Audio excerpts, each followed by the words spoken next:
Hello ஃபோக்ஸ், இன்னைக்கு இந்த வீடியோவில் நம்ம ஒரு ஸ்டாக்கை எப்படி பிக் பண்ணுறது அண்ட் இன்வெஸ்ட்மெண்ட் போர்ட்ஃபோலியோவை எப்படி பில்ட் பண்ணுறதுன்றதை பற்றி பார்ப்போம். உங்கள் 100% இன்வெஸ்ட்மெண்ட்டில் 20% இதில் 30% அதில் அந்த மாதிரிலாம் நான் எதுவுமே சொல்ல போகிறதில்ல. பிகாஸ் ஒவ்வொருத்தருடைய ஃபினான்ஷியல் சுச்சுவேஷனும் வேறுபடும் அண்ட் ரிஸ்க் டேக்கிங் மைண்ட் செட்டும் வேறுபடும். ஸோ ஒரு இன்வெஸ்ட்மெண்ட் போர்ட்ஃபோலியோனா அதில் என்னெல்லாம் கன்சிடர் பண்ணியிருக்கணுன்ற என்னுடைய ஒப்பீனியனை உங்களோட ஷேர் பண்ணிக்கிறேன். வீடியோக்குள்ளே போகிறதுக்கு முன்னாடி ஒரு சின்ன disclaimer, I am not a SEBI registered financial advisor. இது educational video. Okay, let's get into the content.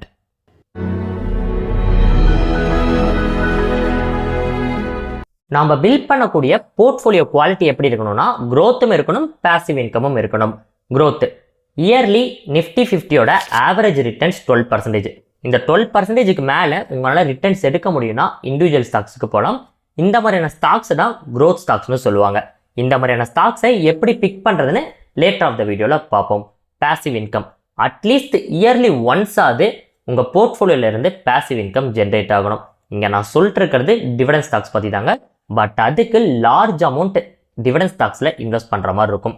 For example, ஏபிசின்ற company 10 rupees per share dividend தராங்கன்னா 10,000 ரூபாய் டிவிடெண்ட் கிடைக்கணும்னா 1000 ஷேர் நம்ம வாங்கியிருக்கணும். அப்போ 1 lakh rupees இந்த ஸ்டாக்கில் மட்டுமே ஸ்பெண்ட் பண்ணுற மாதிரி இருக்கும். இது உங்கள் போர்ட்ஃபோலியோவில் ஹியூஜ் பர்சன்டேஜ் கேப்சர் பண்ணாலும் இட் இஸ் ஒர்த். இதுலேருந்து வரக்கூடிய டிவிடெண்ட்ஸ் அதர் ஸ்டாக்ஸில் இன்வெஸ்ட் பண்ண கேபிட்டலாக மாறுது. இன்னும் சில ஸ்டாக்ஸ் growth ப்ளஸ் டிவிடெண்ட்ஸும் தராங்க. உதாரணத்துக்கு ஐடிசி 5 இயர்ஸில் 110% ரிட்டர்ன்ஸ் அண்ட் ரெகுலராக டிவிடெண்ட்ஸும் பே பண்ணியிருக்காங்க. அதனால தான் டிவிடெண்ட் ஸ்டாக்ஸும் போர்ட்ஃபோலியோவில் இருக்கணும். ரேதர் தென் டிவிடெண்ட் ஸ்டாக்ஸ் பாண்ட்ஸ்லையும் இன்வெஸ்ட் பண்ணலாம். எதனாலனா மார்க்கெட் ரொம்பவே வாலடைலாக இருக்கும். ஷார்ட் டேர்மில் ஸ்டாக் மார்க்கெட்டில் ப்ராஃபிட் பண்ணுறது கஷ்டம். எஃப்டியோட ஹை ரிட்டர்ன்ஸ் வேணும், ஈக்விட்டியோட லெஸ் ரிஸ்காக இருக்கணும்னா பாண்ட்ஸில் இன்வெஸ்ட் பண்ணலாம். பட் அங்கேயும் கேபிட்டல் கொஞ்சம் அதிகம் தேவைப்படும். என்னதான் அனலைஸ் பண்ண தெரிஞ்சாலும் எவ்ரி மந்த்தும் அனலைஸ் பண்ணி ஒரு ஸ்டாக்கை பிக் பண்ண முடியுமானா சான்ஸே இல்லைங்க. அதுக்கு தான் இண்டெக்ஸ் ஃபண்டில் மந்த்லி SIP பண்ணுறது நல்ல விஷயம். ரொம்பவே முக்கியமானது, உங்கள் போர்ட்ஃபோலியோ டைவர்சிஃபைடாக இருக்கணும். அப்போ தான் எக்கனாமிக்கல் சைக்கிளில் அடி வாங்காமல் இருக்கும். அதுக்காக நான் உங்களை 100-200 கம்பெனி ஸ்டாக்ஸை வாங்க சொல்லலைங்க. வாரன் பஃபட் சொன்ன மாதிரி 10 கம்பெனி வாங்கினாலும் அந்த கம்பெனியுடைய ஸ்டாக்ஸை எதுக்காக வாங்கியிருக்கணுன்ற தெளிவு உங்களுக்கு இருக்கணும். ஓகே, ஒரு ஓவர்வியூ கிடச்சிருக்கும் ஒரு போர்ட்ஃபோலியோ எப்படி பில்ட் பண்ணணும்னு. இப்போ அதுக்கான ஸ்டாக்ஸை எப்படி பிக் பண்ணுறதுன்னு பார்ப்போம். ஒரு கம்பெனியை வாங்க போகிறோன்னா அவங்க நமக்கு எவ்வளவு சம்பாரித்து தருவாங்கன்னு தெரியணும். அதுக்கு தான் EPS ஏர்னிங் பெர் ஷேர். அவங்க சம்பாரித்து தரக்கூடியதுக்கு இப்போ இருக்கக்கூடிய கரண்ட் மார்க்கெட் ப்ரைஸ் சரிதானான்னு கண்டுபிடிக்கிறதுக்கு PE ratio, price to earnings ratio. இது மூலியமா இப்போ இருக்கக்கூடிய மார்க்கெட் ப்ரைஸ் ஃபேர் வேல்யூவா, அண்டர் வேல்யூடா ஆர் ஓவர் வேல்யூடான்னு தெரிஞ்சுக்க முடியும். இந்த PE ரேஷியோ அண்ட் EPS பற்றி டீட்டெயில்டாக எக்ஸாம்பிளோட ஒரு வீடியோ பண்ணியிருக்கோம். அந்த வீடியோட லிங்க் கீழே டிஸ்கிரிப்ஷன் அண்ட் கமெண்ட் செக்ஷனில் தரேன், யூஸ் பண்ணிக்கோங்க. செகண்ட் பாயிண்ட், டெப்ட் ஃப்ரீ கம்பெனிஸ். கடன் இல்லாத கம்பெனியாக பார்த்து தேர்ந்தெடுங்க. எதனாலனா ஒரு கம்பெனி எவ்வளவு சம்பாதிச்சாலும் கடன் அதிகமாக இருந்தால் அவங்களால ப்ராஃபிட் பண்ணவே முடியாது. ஆர்எல்ஸ் ட்ரஸ்டடான ஆர்கனைசேஷனாக இருக்காங்க, டாடா, கோத்ரேஜ் மாதிரினா லெஸ் டெப்ட்டுக்கு கன்சிடர் பண்ணலாம். கடன் இருக்கக்கூடிய கம்பெனிஸ் மிதக்கிற மாதிரி தான் தெரிவாங்க, ஆனால் எப்போ மூழ்குவாங்கன்னே தெரியாது. ஃபார் மீ டெப்ட் free companies are partially risk free companies. யோசிச்சுக்கோங்க. Third point, ROE and ROCE. ROE return on equity. Share ஹோல்டர்ஸான நாம் கொடுக்கக்கூடிய பணத்தை கம்பெனியுடைய மேனேஜ்மெண்ட் எவ்வளவு எஃபிஷியண்ட்டாக யூஸ் பண்ணுறாங்கன்னு ROE மூலிமா தெரிஞ்சுக்க முடியும். ஜென்ரலி 12 to 15% இருந்தால் குட், 15% மேலே இருந்தால் best. Return on capital employed ROCE. ஒரு கம்பெனியுடைய மேனேஜ்மெண்ட் அவங்களுடைய மொத்த கேபிட்டலை எவ்வளவு எஃபிஷியண்ட்டாக யூஸ் பண்ணுறாங்கன்னு ROCE மூலிமா தெரிஞ்சுக்க முடியும். ஸோ ஒரு கம்பெனியினுடைய ROE and ROCE year on year increase ஆகுதுன்னா அந்த கம்பெனி வளர்ச்சி பாதையில் போயிட்டு இருக்காங்கன்னு அர்த்தம். Fourth point, PEG ratio, price to earnings growth ratio. PE ratio மூலியமா EPS-ஐ பேஸ் பண்ணி அந்த கம்பெனியுடைய கரண்ட் மார்க்கெட் ப்ரைஸ் ஃபேர் வேல்யூவா, அண்டர் வேல்யூடா, ஓவர் வேல்யூடான்னு தெரிஞ்சுக்கிட்டோம். பட் அதே ஒரு கம்பெனியினுடைய growth-ஐ பேஸ் பண்ணி அதனுடைய வேல்யூவேஷனை தெரிஞ்சுக்கணும்னா அதுக்கு தான் PEG ratio. Generally PEG ratio 1 இருந்தால் அண்டர் வேல்யூடு, 2 இருந்தால் ஓவர் வேல்யூடு. பட் ப்ராக்டிக்கலாக இந்த 1, 2லாம் வேலைக்கே ஆகாதுங்க. எக்ஸாம்பிளுக்கு இப்போ நான் ஒரு 2 ஸ்டாக்கை பிக் பண்ணி வச்சுருக்கேன். ஒரு ஸ்டாக்கினுடைய PEG 4 இருக்குது, இன்னொரு ஸ்டாக்கினுடைய PEG 5 இருக்குது. அதுக்காக PEG ரேஷியோ 2க்கு மேலே இருக்கனால 2 ஸ்டாக்குமே வாங்காமல் போயிட முடியுமா? கிடையாது. இல்லை, 2ல் எதனுடைய PEG கம்மியோ அந்த ஸ்டாக்கை நம்ம பிக் பண்ணிக்கலாம். இந்த மாதிரி ப்ராக்டிக்கலாக 2 IT ஸ்டாக்லாம் கம்பேர் பண்ணி ஒரு வீடியோ பண்ணியிருக்கோம். அந்த வீடியோ லிங்க் கீழே டிஸ்கிரிப்ஷன் அண்ட் கமெண்ட் செக்ஷனில் தர யூஸ் பண்ணிக்கோங்க. பிஇ ரேஷியோவில் ஓவர்வேல்டாக இருந்த ஸ்டாக்ஸ் பிஇஜி ரேஷியோவில் அண்டர்வேல்டாக தெரியும். இது எல்லாத்தையுமே இந்த வீடியோவில் நான் எக்ஸ்பிளைன் பண்ணியிருக்கேன், யூஸ் பண்ணிக்கோங்க. Last point is not a least point, intrinsic value. Intrinsic வேல்யூன்றது ஒரு கம்பெனியினுடைய உள்ளார்ந்த மதிப்பு. அதாவது ஒரு ஸ்டாக் 1000 ரூபாய்க்கும் இருக்கலாம், 10,000 ரூபாய்க்கும் இருக்கலாம். ஆனால் அந்த ஸ்டாக் 100 ரூபாய்க்கு தான் போகிறது அப்படின்னு சொல்கிறோம்ல, அந்த 100 ரூபான்றது தான் இன்ட்ரென்சிக் வேல்யூ. வாரன் பஃபட் மாதிரியான ஸ்டார் இன்வெஸ்டர்ஸ் இந்த இன்ட்ரென்சிக் வேல்யூவை கரெக்டாக கால்குலேட் பண்ணி அதுக்கு கீழே அந்த ஸ்டாக்கை பை பண்ணும்போது நல்ல ப்ராஃபிட் பார்க்குறாங்க. இந்த இன்ட்ரென்சிக் வேல்யூன்றது ஒவ்வொருத்தரோட கால்குலேஷனும் ஒவ்வொரு மாதிரி இருக்கும். இப்போ நீங்கள் குரோமில் போயிட்டு இன்ட்ரென்சிக் வேல்யூன்னு சொல்லி போட்டிங்கன்னா ஒவ்வொரு வெப்பேஜ்லையுமே ஒவ்வொரு ஸ்டாக்குக்கும் ஒவ்வொரு வேல்யூஸ் கொடுப்பாங்க.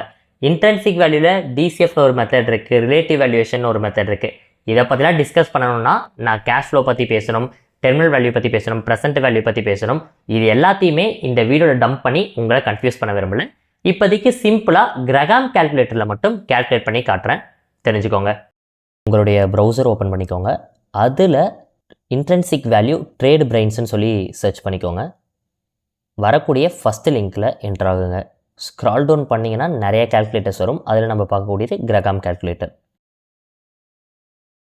பெஞ்சமின் கிரகாம் இவரை தான் ஃபாதர் ஆஃப் வேல்யூ இன்வெஸ்டிங்னு சொல்லுவாங்க. அதுக்கான காரணம் லெஸ் மார்க்கெட் ப்ரைஸில் ஒரு குவாலிட்டியான ஸ்டாக்கை பிக் பண்ணக்கூடியவர். இவர் இன்ட்ரடியூஸ் பண்ணது தான் இந்த கிரகாம் கால்குலேட்டர். ஓகே, நம்ம கண்டென்ட்குள்ளே போவோம். இதில் நிறைய பிளாங்க்ஸ் ஃபில் பண்ண சொல்லியிருப்பாங்க. இதனுடைய டேட்டாஸ் எடுக்கிறதுக்கு நம்ம yahoofinance.com யூஸ் பண்ணுவோம். yahoofinance.comனு சொல்லி சர்ச் பண்ணிக்கோங்க. யாகூ ஃபைனான்ஸில் என்ட்ரு ஆனீங்கன்னா அதில் ஸ்டாக் நேம் என்ட்ரு பண்ணும். நான் எக்ஸாம்பிளுக்கு ஐடிசி ஸ்டாக் எடுத்துக்கிறேன். ஜஸ்ட் ஐடிசின்னு சொல்லி சர்ச் பண்ணுறேன். கரண்ட் மார்க்கெட் ப்ரைஸ் தான் ஃபஸ்ட்டு பிளாங்கில் கேட்டிருந்தாங்க. 481.10 இருக்குது. அதை அப்படியே காப்பி பண்ணி அந்த பிளாங்கில் ஃபில் பண்ணிடுவோம். Okay, EPS for the last 4 quarters இதுவும் யாகூ ஃபைனான்ஸில் இருக்கும். அப்படியே ஸ்க்ரால் டவுன் பண்ணிங்கன்னா இபிஎஸ் ப்ராக்கெட்டில் டிடிஎம்னு கொடுத்துருக்காங்க பார்த்தீங்களா, அதுதான் நம்ம தெரிய வந்தது. 16.42 இருக்காங்க. அப்படியே காப்பி பண்ணி அந்த பிளாங்கில் பேஸ்ட் பண்ணிடலாம். Next expected growth rate. இதுக்கு தான் மெயினாக yahoofinance.comக்குள்ளேயே நான் வந்தேன். டாப் லெஃப்ட் சைடில் நிறைய ஆப்ஷன்ஸ் இருக்கும். அதில் அனலைசிஸ்குள்ளே போய்க்கோங்க. இதில் நிறைய அனலைசிஸ் கொடுத்துருப்பாங்க. நமக்கு தேவையானது க்ரோத் எஸ்டிமேட்ஸ். ஓகே, நெக்ஸ்ட்டு 5 இயர்ஸ்க்கான க்ரோத் எஸ்டிமேட் கொடுத்துருக்காங்க பார்த்தீங்களா, இதுதான் நமக்கு தேவை. நெக்ஸ்ட்டு 5 இயர்ஸில் அவங்க எப்படி பர்ஃபார்ம் பண்ணுவாங்கன்னு சொல்லி ஒரு ப்ரெடிக்ஷன் தான் இது. சில ஸ்டாக்ஸுக்கு நெக்ஸ்ட்டு 5 இயர்ஸ்க்கான டேட்டா இருக்காது. அங்கே நீங்கள் பாஸ்ட் 5 இயர்ஸோட யூஸ் பண்ணி இன்ட்ரென்சிக் வேல்யூ கண்டுபிடிச்சிக்கலாம். நமக்கு நெக்ஸ்ட்டு 5 இயர்ஸ் இருக்குது, ஸோ அந்த டேட்டாவை எடுத்துக்குவோம். 9.10% காப்பி பண்ணி பேஸ்ட் பண்ணிக்கிறேன். Okay, the current yield on AAA corporate bonds. இதை டேரெக்டாக வெப்லேயே சர்ச் பண்ணுங்கள். சர்ச் பண்ணிங்கன்னா ஒரு 10 இயர்ஸ்க்கான டேட்டா உங்களுக்கு கிடைக்கும். 10 இயர்ஸ் ஆவரேஜாக 7.5% to 7.6%. ஓகே, 7.5 எடுத்துக்கலாம். ஓகே, வேல்யூ என்ட்ரு பண்ணியாச்சு. ஸ்க்ரால் டவுன் பண்ணிங்கன்னா நமக்கான இன்ட்ரென்சிக் வேல்யூ கிடச்சிருக்கும். இன்ட்ரென்சிக் வேல்யூ பர் ஷேர் எவ்வளோனா 257.2. இதுதான் ஐடிசினுடைய இன்ட்ரென்சிக் வேல்யூ. 87.1% ஓவர்வேல்டாக இருக்காங்கன்னு இந்த வெப்சைட்டில் காட்டுது. இது அக்யூரேட் கிடையாது, பட் எந்த வேல்யூஷனுமே இல்லாமல் இருக்கிறதுக்கு நம்ம இதை கன்சிடர் பண்ணலாம். ஓகேப்பா, எனக்கான ஸ்டாக்ஸை பிக் பண்ணிட்டேன், என்னோட போர்ட்ஃபோலியோலாம் பில்ட் பண்ணிட்டேன். இதுக்கப்புறம் நான் என்ன பண்ணுறதுன்னு கேட்டிங்கன்னா, நீங்கள் வாங்கின கம்பெனியினுடைய குவார்ட்டர்லி ஒன்ஸ் பேலன்ஸ் ஷீட்டை அப்சர்வ் பண்ணுங்கள். எதனாலனா ஒரு சரியான ஸ்டாக்கை வாங்குறது எவ்வளவு முக்கியமோ அதே அளவுக்கு அந்த ஸ்டாக்கை சரியான நேரத்தில் விற்கிறது முக்கியம்.